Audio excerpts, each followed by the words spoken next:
চলছে সিয়াম সাধনার মাস রমজান। পবিত্র এই মাসের তৃতীয় দশকও শেষ হতে চলেছে। এবছরের রমজান মাসটি ২৯ নাকি ৩০ দিনের হবে সে বিষয়েও চলছে আলোচনা। এমন অবস্থায় আসন্ন ঈদ উল ফিতর আগামী সোমবার অর্থাৎ ৩১ মার্চ অনুষ্ঠিত হতে পারে বলে জানিয়েছে space and upper atmosphere research commission SUPARCO. বুধবার পৃথক প্রতিবেদনে এই তথ্য জানিয়েছে পাকিস্তানি সংবাদ মাধ্যম দ্য ডন এবং Jio news. Pakistan space and upper atmosphere research commission বুধবার জানিয়েছে আগামী ২৯ মার্চ পবিত্র শাওয়াল মাসের চাঁদ উদিত হওয়ার সম্ভাবনা রয়েছে। এরপর ৩০ মার্চ চাঁদ দেখা যাওয়ার এবং পরদিন ৩১ মার্চ ঈদ উল ফিতর উদযাপিত হওয়ার সম্ভাবনা রয়েছে। রেক্সন ন্যাচারাল গ্লিসারিন সমৃদ্ধ, জীবাণু থেকে সুরক্ষার সাথে হাতও কোমল রাখে।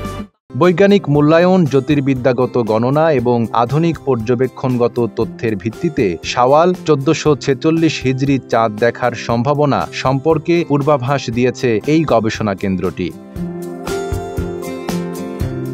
সুপারকোর বিবৃতিতে বলা হয়েছে, সুনির্দিষ্ট জ্যোতির্বিদ্যার মডেল অনুসারে শাওয়াল মাসের নতুন চাঁদ আগামী ২৯ মার্চ বিকেল ৩টা৫৮ দেখা যাবে। চাঁদের দৃশ্যমানতা নির্ভর করে চাঁদের বয়স, সূর্য থেকে এর কৌণিক বিচ্ছেদ, সূর্যাস্তের সময়, উচ্চতা এবং বায়ুমণ্ডলীয় অবস্থার মতো গুরুত্বপূর্ণ বিষয়গুলোর উপর।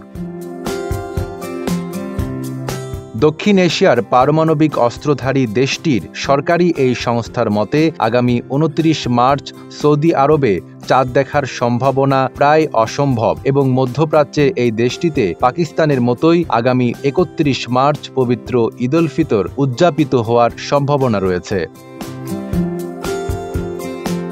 চলতি মাসের তৃতীয় সপ্তাহে পাকিস্তানি সংবাদ মাধ্যম এক্সপ্রেস ট্রিবিউন ও সামা টিভি জানিয়েছিল, জ্যোতির্বিদ্যার মডেল অনুসারে আগামী ৩০ মার্চ পাকিস্তানে শাওয়ালের চাঁদ দেখা যাবে বলে আশা করা হচ্ছে। আর তেমনটি হলে ২৯ রোজা শেষেই রমজান মাসের সমাপ্তি এবং পরদিন ৩১ মার্চ দেশটিতে ঈদ উল ফিতর উদযাপিত হতে পারে। নাইম আরাবি, ঢাকা পোস্ট।